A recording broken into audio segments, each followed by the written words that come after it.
Ilang bahagi ng Visayas ang nakaranas ng pagbaha dahil sa bagyong Wilma. Kinailangan lumikas ng ilang residente sa gitna ng malakas na agos ng tubig. At mula sa Giwan, Eastern Samar, saksila si James Agustin. James? Pia, nagpatupad na ng preemptive evacuation sa ilang bayan sa Eastern Samar dahil sa bagyong Wilma. Dito po sa bayan ng Giwan, binabantayan yung mga coastal barangays sa banta ng storm surge o daluyong.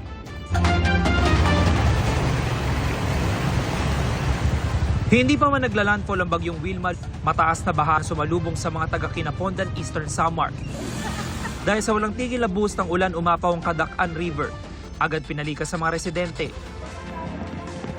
Sa Barangay 7 poblasyon, abot binti ang sinuong na baha ng mga residente. Kaya ang ilan gumamit na ng bangka. Tulong-tulong ang ilan sa paglagay ng lubid na magiging gabay sa malakas na agos. Minsan pag dumadaan, mahirap talaga. Pag dumadaan papuntang sa ibang barangay. Mabaha, tsaga-tsaga, minsan tumutulong sa mga rescue, paglilikas. Kabilang ang Barangay 7 poblasyon sa flood-prone areas na binabantayan ng MDRMO. Barangay 7 kasi catch basin, mababa silang barangay. Kaya pag 4 na oras na umulan, talagang baba na dyan. Sa Barangay 5, Barangay 1, baba sila pag katulad nyo, may bagyo. Dahil talagang maraming tubig. Ayon kay Mayor Leo Jasper Candido, aabot sa 12 barangay ang binaha. Magbantay, monitoring din. Ang among po mga barangay, gisigihan kaya ako na bandilyo nga magbantay sa pagtaas sa tubig, mo evacuate ato sa mga evacuation center. Sa bayan ng Giwan, magkakatabing itinali sa dating daungan sa Barangay 6 ang mga bangka ng mga isda. Simula pa kahapon, hindi na sila pinayagang pumalaot dahil sa banta ng bagyo. Ang isang ito, ipinatong ang kanyang bangka sa improvised na balsa. So yung panahon kasi pinsan dagat, yung hangin, hindi mo titingnan baka na yung isang puno ng tubig. Problemado ngayon ang mga mangingisda dahil ilang araw na silang walang kita. Mahirap talaga. Pero pinipilit lang namin kasi may pamilyado man. Wala naman kung kapuntahan. Ang mga residente sa tabing dagat, nakahanda sakaling kailanganing lumikas. Pag pumupunta dito ng taga-barangay, sinasabi na kailangan ng lumikas talaga ako kami agad. Lalo na pag malakas yung alon, tapos pag may bagyo, nakabot talaga kami ng dagat. Tapos minsan din po pag nagsisira yung bahay na. 45 barangay ang binabantayan ng lokal na pamahalaan para sa banta ng storm surge. Ang mga barangay officials are already instructed to monitor these people. Kung sakali kailangan nilang lumikas, gagawin po natin ang paglikas. Nagpatupad naman na ng preemptive evacuation sa 2 barangay sa bayan ng Balanghiga. Naka-standby rin ang rescue boat at iba pang search and rescue equipment.